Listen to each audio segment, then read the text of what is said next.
Hey, Bombaglats, what's up? It's a culture detective here investigating your favorite movies. And today I'm going to be doing a movie review on The Flash, which is the new DCEU movie, and it is directed by Andy Muschietti.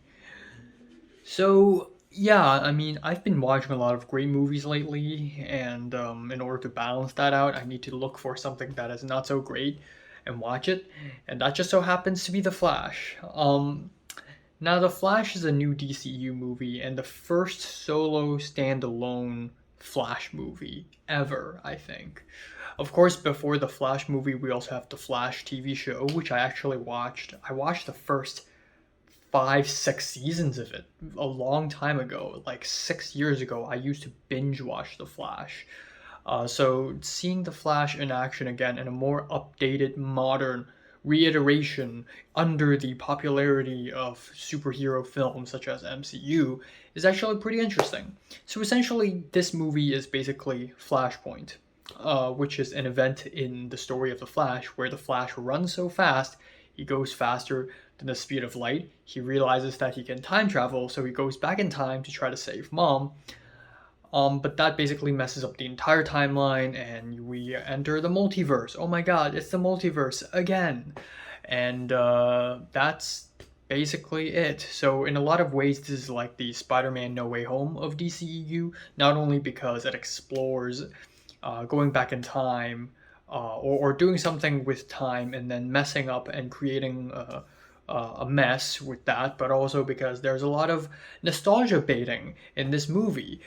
We have Michael Keaton returning as the Batman, which is insane because Michael Keaton is one of the OG Batmans. George Clooney also makes a cameo near the end, and then they even revived Christopher Reeves for the original Superman, which I think is very distasteful. I'm gonna get to that a little later.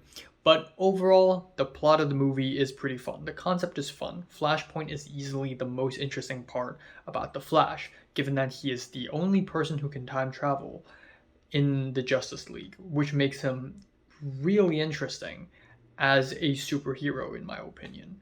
And I also like that the movie is really high energy.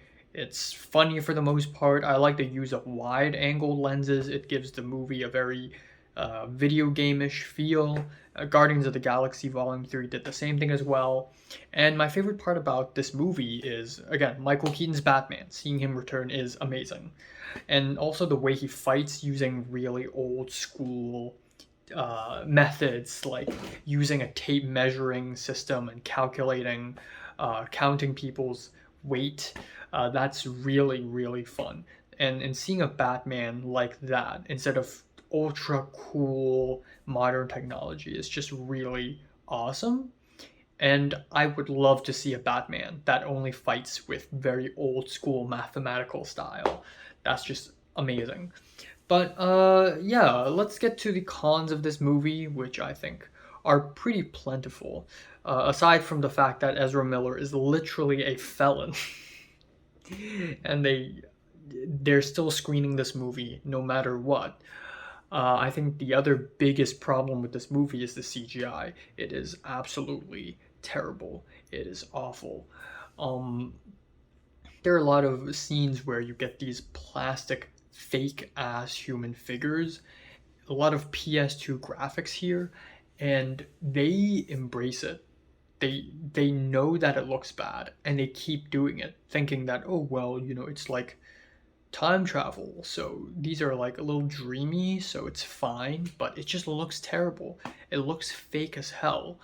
And especially in the climax of the movie, where there are a lot of scenes that looks clearly like a 3D animation, it just takes you out of the experience.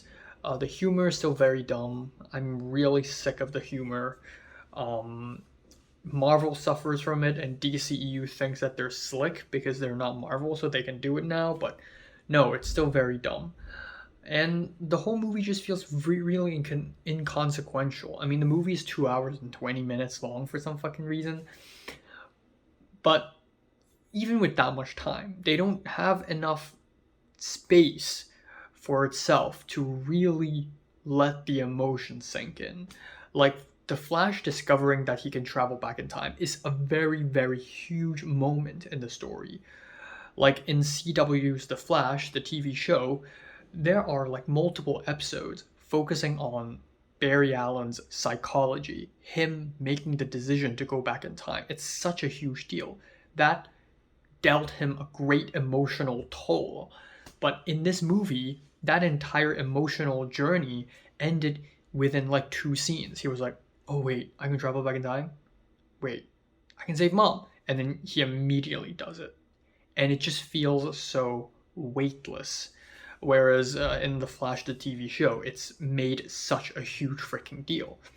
And the climax of the show, the climax of the movie, Act 3, is another CGI-filled mess taking place at some barren wasteland in the middle of nowhere. And on top of that, Superwoman's character is boring as hell. She is just your average angry, stoic Superwoman, which makes sense, but also, I mean, tons of Marvel movies have made great efforts to make characters less boring. Like Thor, for example. They basically reinvented the guy thanks to Taika Waititi.